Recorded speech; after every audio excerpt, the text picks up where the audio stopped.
A couple weeks ago, I posted a video about a crash that I had on this bike that I'm riding now. If you watched it, you'll see that I busted up my back pretty bad. So I wanted to post a video as a follow-up, a couple of videos. One, the progress of my rehabilitation, which I'll post next. But the first one I wanted to post is about two things that I think really helped keep me safe. And those two things were a device I had on my bike that had incident detection, which is a Garmin, and it's this little puppy right here. And it's a Garmin Edge 500, but I think all the Garmins do it. And Strava. So let me tell you about what each did.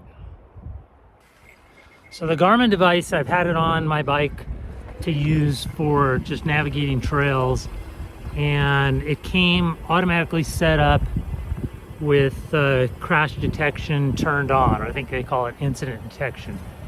You do have to have your contacts put in your Garmin app. I'm not going to go through the details of that. You can get that online. Just want to talk about how it worked. I have my contacts in there, and in fact, on my rides, it would go off. It would go off, not when I crashed, but normally when I was going down a really rough section of trail and I would stop quickly, and it would think that was a crash, and it would start to go off.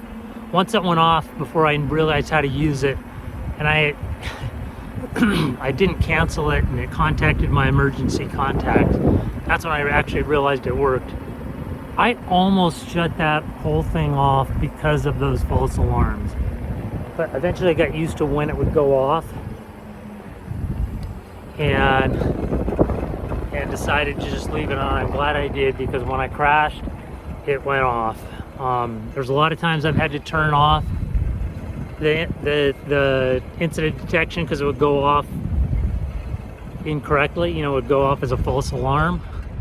And when I crashed, I actually crawled over trying to turn it off, not thinking very clearly. Fortunately, I didn't get to it in time, and it did notify my contacts. The other thing that was really useful, and it's something I turned on a while back, I use Strava every time I do something. When I go for a run, when I go for a hike, when I go for a bike ride. And just for peace of mind, I turned beacon on. Go into the app and just turn it on. I think I turned it on from my watch, because my watch connects with my phone. It also has cellular. You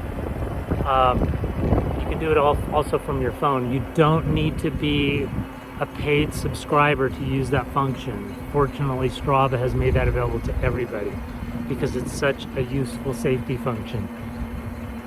I have it notify my wife every time I go on a ride or a run or a walk, and she's okay with that. I mean, it's good to know when I've left and when I'm getting close to being back, because she can click on that link, and she will click on that link, and that link will show her where I am, so she'll see if I'm getting close to being home. When I crashed, my incident detection went off on my Garmin, and it notified her. She was able to get in touch with me, see if I was okay. She found out I was not, but I was able to self-rescue. But she could also go to the Strava beacon link that was sent to her when I started my ride and see where I was. Not only where I was, but if I was on my way home. And she could follow me all the way back as long as I left that on, and I did. I wanted to share that because I am going to continue using those two functions, the Strava beacon and the Garmin incident detection. The Garmin will actually send out a beacon as well. I'm just more comfortable using the Strava because I know I'm always using it. I'm not always using my Garmin. They're not gimmicks. They work. They work if you've got cellular connection, not if you don't, so keep that in mind. They work if you don't turn them off, so keep that in mind. but otherwise it gives me peace of mind, and I think you would find some great use out of it. As I mentioned, I'm going to post some more information about my recovery. It seems to be going pretty well. I've kind of got a theory about that because unfortunately I've been through this ringer a few times, but it's been 3 weeks. I'm doing some long walks and I'm back on the bike, albeit on smooth roads. And so recovery is going well. I'll share that in my next video, so subscribe if you want to get alerted to that video.